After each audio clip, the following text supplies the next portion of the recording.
est née le 7 février 1942.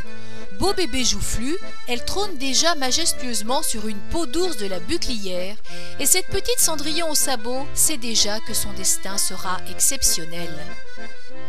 Raymonde, la petite blondinette de la rue du Temple, va grandir, et la grâce de Saint-Frusquin, qui n'a pas été inspiré ce jour-là par la mode de l'époque, lui donnera en compensation une voix d'ange.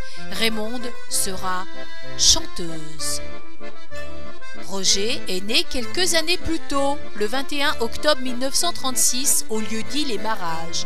Enfant timide et craintif, il va pourtant, au fil des ans, se révéler un redoutable séducteur. Béret basque, pantalon de golf, son destin est tout tracé. Roger sera mannequin. Raymonde, à bicyclette, chez la Paulette ou chez la Marie-Rose, chante et très vite le succès va arriver. Son talent va l'amener à chanter avec le groupe Calypso, mondialement connu. Raymonde va intégrer la chorale de la Rémigienne, dont elle deviendra la soliste de renommée. Et là, ce sont les concerts et les récitals dans toutes les capitales du monde entier, mais aussi à Sornay, à Branches, à la Chapelle-Naude. Roger débute une carrière de mannequin.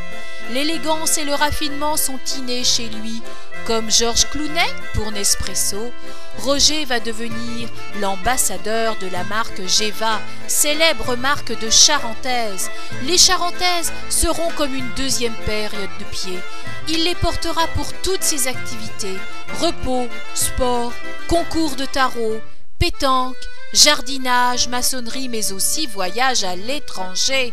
Et là, tout va basculer lorsque Roger, chaussé de ses charentaises, va entendre le chant de la sirène.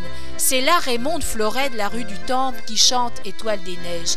Ils se fiancent et c'est le mariage de la chanteuse et du mannequin il y a maintenant 50 ans. Roger et Raymonde vivent le parfait amour depuis ce jour mémorable. Ils auront 4 enfants, Nadine, Gilles, Éric et Béatrice.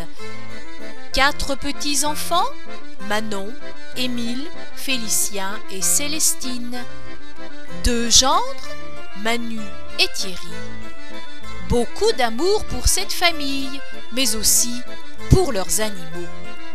Même si vous voyez Roger et Raymonde danser, fiers de leur géranium, en séjour à la montagne ou en vacances au bord de la mer, n'oubliez pas, mesdames et messieurs, que Roger fut un mannequin très renommé, d'ailleurs il est encore très demandé, qu'il porte toujours des charentaises et que Raymonde, la chanteuse à la voix d'or, continue à enchanter son auditoire et à émouvoir Roger.